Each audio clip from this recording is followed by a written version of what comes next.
Hola a todos, bienvenidos a Filosofía de Película, yo soy Oscar. Vamos a repasar las noticias de estos últimos días, lo cual por cierto es cada vez más complicado, porque la propaganda de guerra de los dos bandos está saturando las redes y cada vez es más difícil encontrar información real, fiable y que tenga alguna relevancia.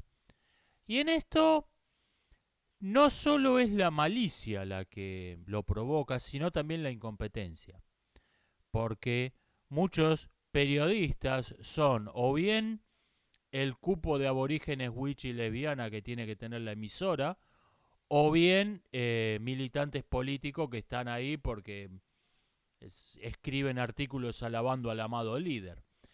Entonces tenemos un montón de incompetentes en el periodismo, gente que te pone una escena de un videojuego y se cree que es una filmación real y esto no es una exageración, esto pasó de verdad.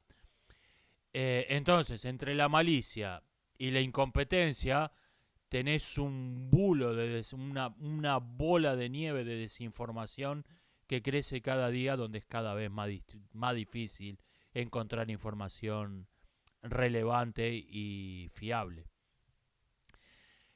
El tema del momento, los laboratorios en Ucrania.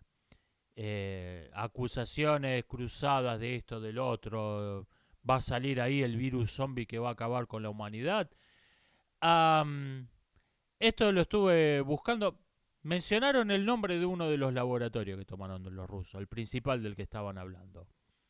Lo busqué en Google, tienen una página web, ese laboratorio. Entré en la página web del laboratorio y me encontré con que era un laboratorio de nivel de seguridad 2. Esto quiere decir que no hay ahí nada peligroso a menos que te lo inyectes. Me tomó un minuto en Google chequear la información. Y esto repito, no sé hasta qué punto esto es malicia, hasta qué punto es simplemente incompetencia. El tema de los laboratorios de arma biológica. Ah, el gobierno de Estados Unidos estaban indignados con que alguien invente que acusa a un país de estar produciendo armas de destrucción masiva para justificar una invasión. Estaban indignados el gobierno de Estados Unidos. Am, en el aspecto estrictamente militar, la ciudad de Mariupol, en la costa del Mar de Azov, sigue sitiada. Acá es donde se está produciendo los combates más crudos. Lo que pasa que como los rusos cortaron la internet, los rusos bloquearon la internet, no lo estamos viendo, pero acá es donde está lo más crudo de la guerra. Lo que pasa es que no, es un agujero negro de información, no sabemos qué está pasando ahí. Sabemos que, sabemos que eso no es chiste. Em, Kiev, la capital de Ucrania, está prácticamente sitiada. Los rusos cruzaron hace varios días ya cruzaron el Dnieper, el Dnieper, como se llama, el río principal de Ucrania. Lo cruzaron por el sur, están avanzando indirectamente, están muy lejos de Kiev, pero indirectamente van en esa dirección. Am, yo creo que se va a producir el que yo pensaba que era el peor escenario posible. Cuando Rusia concentró 200.000 hombres en la frontera, yo decía, va a haber guerra. Esto ya no hay marcha atrás, ya no podés pararlo esto. Pero tenía todavía la esperanza de que fuéramos a ver una guerra de videojuegos. Una, una guerra donde soldados intercambian disparos, hay explosiones, boom, boom, banderas que cambian, se saca un soldado que se sacan la foto izando su bandera y finalmente se negocia un tratado de paz. Una guerra de videojuegos. Pero el temor que tenía es que Kiev fuera tomada por la fuerza. Eh, como, como había pensado, los rusos ampliaron el frente todo lo posible, rompieron el frente, la línea del frente por un punto específico, están obligando a los ucranianos a retirarse a Kiev, todo esto tal cual como se preveía, pero no quieren negociar. Esta es la gran diferencia. Yo pensaba que una vez que los ucranianos los forzaran a retirarse a Kiev, los rusos sitiaran Kiev, Putin iba a decir, bueno, negociemos. Pero resulta que no, Putin no acepta otra cosa que la rendición incondicional. Así que va a haber una batalla de Kiev y ahí vamos a ver guerra en serio, no guerra de videojuegos. Ahí vamos a ver lo que es la guerra de verdad. Eh, Espero, todavía hay tiempo para equivocarme, pero lo veo muy improbable. Creo que va a haber una batalla de Kiev y creo que Kiev va a ser la Stalingrado del siglo XXI. Ahí va a haber guerra de verdad.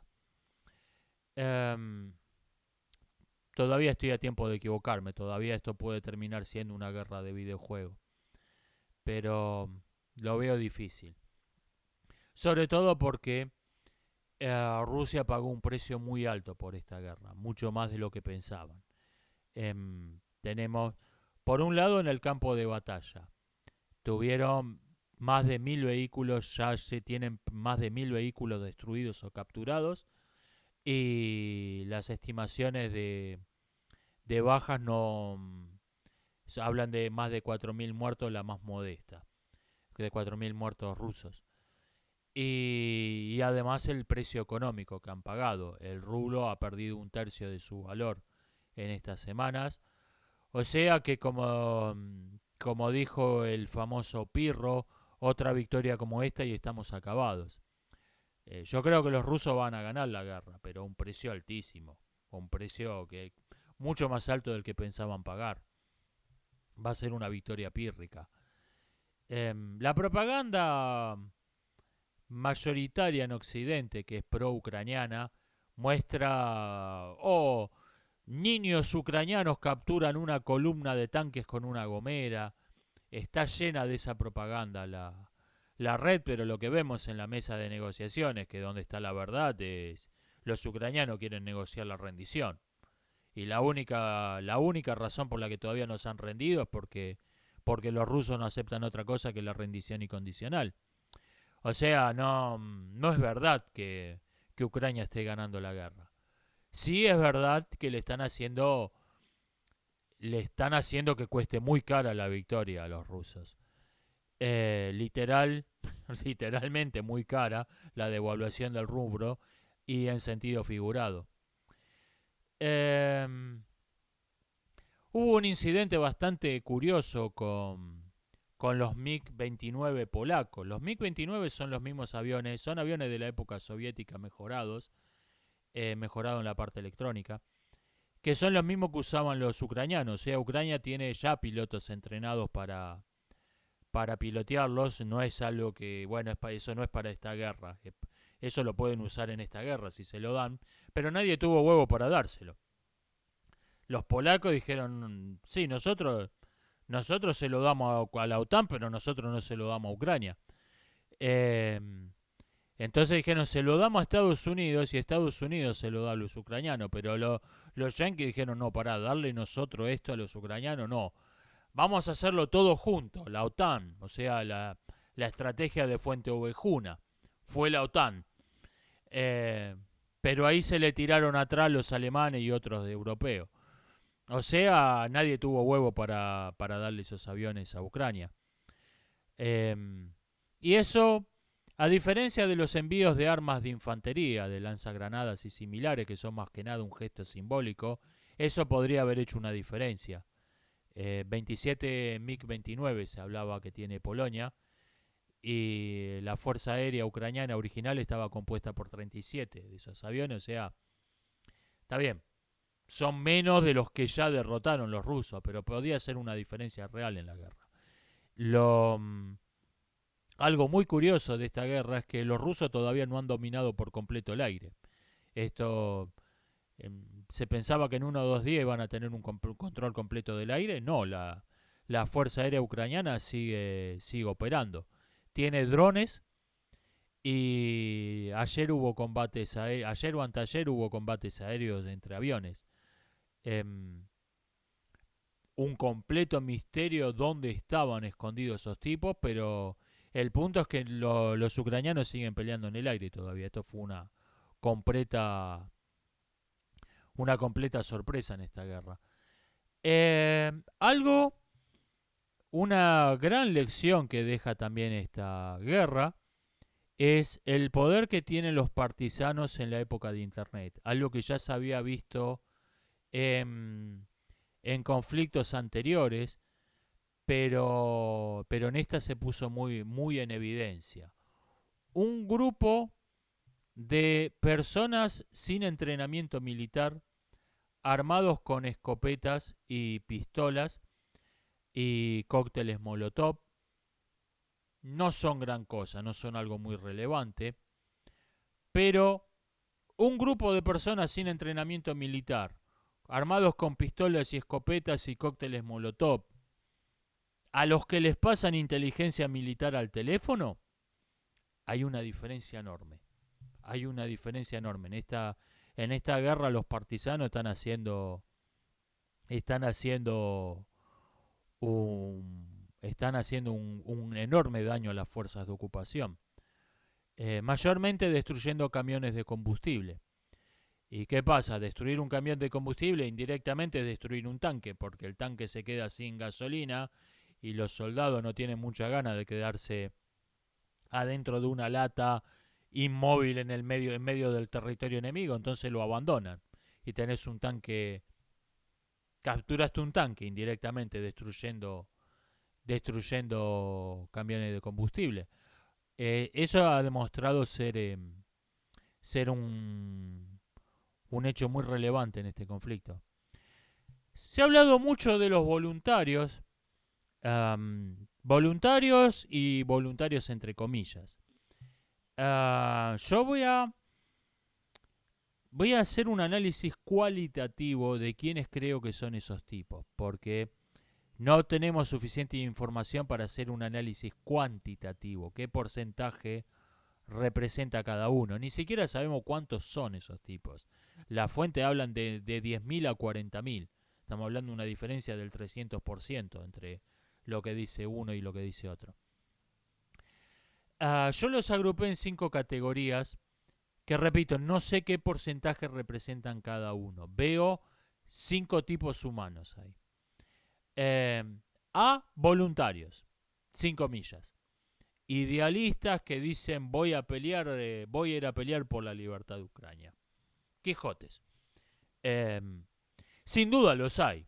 Sin duda los hay. No hay causa tan innoble que no haya tenido un voluntario. No va a ir a pelear por una causa justa como es la libertad de un país invadido. A algún Quijote va a ir. Debe haber voluntarios sin comillas. 2, B, neonazis. Que los rusos hacen la propaganda rusa, parece que estuvieran peleando contra estos tipos nada más, que la guerra fuera contra ellos, que no hubiera otros enemigos. Esos tipos obviamente van contra Rusia y no a favor de Ucrania. No es que estén primero Ucrania, nazi defendiendo Ucrania. Y además aunque lo quieran mostrar al gobierno ucraniano como los héroes, como los Churchill de Ucrania, son un montón de degenerados, pedófilos, drogadictos, compañeros de jeringazos del drogadicto pedófilo hijo de Biden, con un presidente judío para más datos. O sea, esos tipos no van a defender a Ucrania, esos tipos van a pelear contra los rusos. Y creo que más importante, van a entrenar. Más importante todavía que ir a pelear contra los rusos.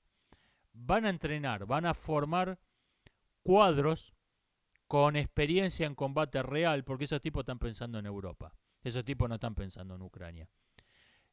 Alguien decía, y creo que con mucha razón, una analista política, decía que son los mujahidines del siglo XXI estos tipos. O sea, vamos a darles arma y entrenamiento a un grupo de fanáticos, que nos odian y vamos a llamarlos guerreros de la libertad. ¿Qué podría salir mal? Yo creo que esos tipos están pensando en Europa, esos tipos no están pensando en Ucrania. Fueron a Ucrania a entrenar, a aprender cómo se pelea una guerra. Por lo menos los cuadros, a formar cuadros. Los que sobrevivan, desde luego. 3, mercenarios. Esto es algo que difunde mucho la propaganda prorrusa. Y conviene ponerlo en duda, porque si tenés miles de voluntarios, tenés más voluntarios que armas, ¿para qué vas a contratar mercenarios? Sin embargo, podría ser que quieran gente que tenga conocimientos muy específicos. Gente que esté familiarizada con el armamento ruso mejor que los oficiales ucranianos. Podría ser. Pero no suena que vaya a haber... ¿Para qué? Si tenés miles de voluntarios, ¿para qué vas a crear un ejército mercenario? Sí hay mercenarios en el bando ruso, eso seguro. Pero suena raro. De espías, podría ser que algunos voluntarios que van son en realidad agentes de inteligencia que anda a ver qué está pasando en Ucrania. Eh, por ejemplo, uno que salió en los medios, un francotirador de élite de no me acuerdo qué país que estuvo en Siria, lo mandaron, iba a decir, fue de voluntario a Ucrania. Ese tipo muy probablemente haya ido a ver qué está pasando. Haya ido a pasar. Mirá, eh, hablé con unos tipos de este pueblo, me dicen esto. Probablemente haya ido a eso. Y probablemente haya otros en el mismo caso. Y por último, 5, probablemente haya un envío de tropas encubierto. Hubo varios soldados de élite ingleses que pidieron la baja y se fueron como voluntarios a Ucrania. Suena raro. No es lo que suelen hacer, no es lo que suele hacer esa gente. Más bien me parece que le dijeron vayan y si alguien les pregunta son voluntarios. Me parece que eso es un envío de tropas encubierto del Reino Unido. Esto es lo que pude pasar en limpio de toneladas de bullshit. Espero que les haya resultado interesante, espero que les haya resultado de alguna utilidad. Nos estamos viendo. Hasta la próxima.